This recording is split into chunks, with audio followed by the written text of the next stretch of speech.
Well, like in any games. negotiation, right?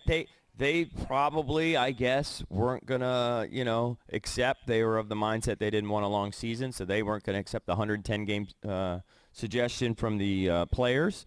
This is their counter, 50. Let's hope they can meet somewhere in the middle. That's probably the calculated gamble that they're taking. And they get right around to where they're 80, which is what they originally wanted, right? Yeah, it's weird that they went down from the original proposal when the counter proposal was for a higher amount. You know what I mean? Like if because we they're trying did a to contract proposal and we asked for $10 and our boss said $5, and then we came back and went higher, that would make it just doesn't make any sense. Well, sure it does. They want to meet in the middle and be back where they started at 80. That's what it is. Usually you would start with the lowest amount if you're Major League Baseball. Why don't you negotiate for him? Yeah, why don't you throw your hat in the ring? JP. No, it just doesn't make any sense to me. Well, what makes sense is they probably didn't expect the owners to come back with such a drastic counter. And they said, no, we're not doing that. So then they went over the top. Hopefully they can meet in the middle, like Eric said, maybe about 80-game season, 82, whatever. That's what I'm guessing. But now that the owners are saying, okay, we'll pay you prorated, which was the original agreement in March, but here's the amount of games we want to play, 50.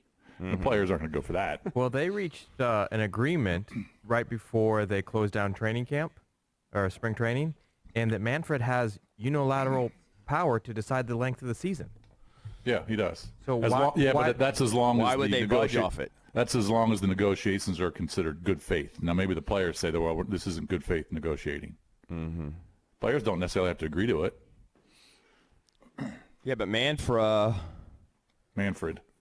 whatever his name is, he represents the players' interests, right?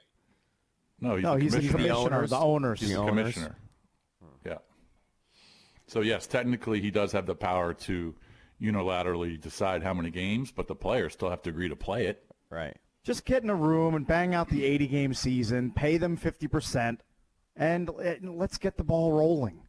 Well, I mean, they're just wasting so much time at this point. Every day they waste, they're just dragging it out. Just easier said than done, man. When you have that much money and that many people involved, just easier said than done. I'm just not encouraged. I haven't been encouraged really by the news coming out of Major League Baseball for the last couple of weeks. At least in the other sports, it seems like they've agreed to a playoff format, or there's high-level discussion that it's going to happen.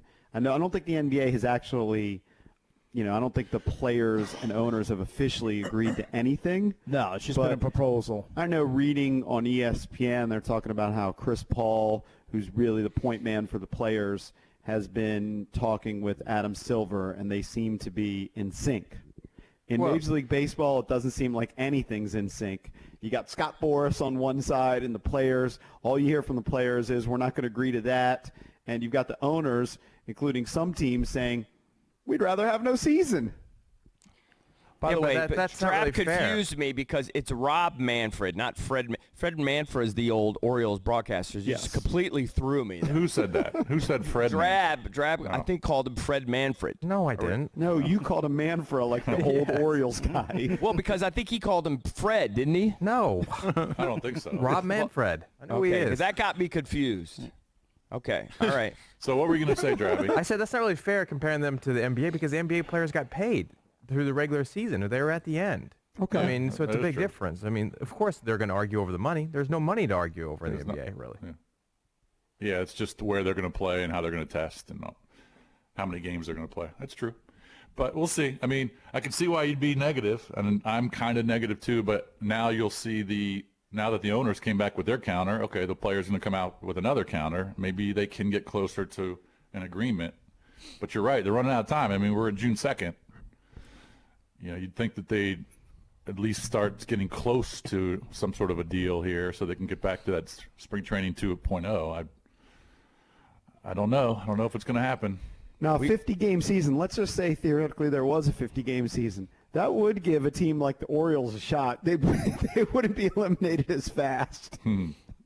So I might be for that. A nice sprint. Cakes, you'd probably be down with a 50-game baseball season. Absolutely. But let's Yeah, get but the 80. problem is How the about we Orioles- get a decent number? 50 The Orioles, is lame. the Orioles would be playing the Yankees a ton of times. Right. Right. Well, not a ton. The Orioles would be eliminated at some point. Yes, don't they don't would. act like they'd be in the mix just The because Yankees they're will playing probably 50 go games.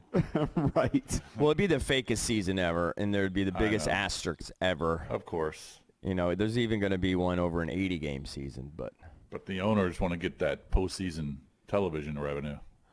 That's yeah. what they want. They want to get that postseason in.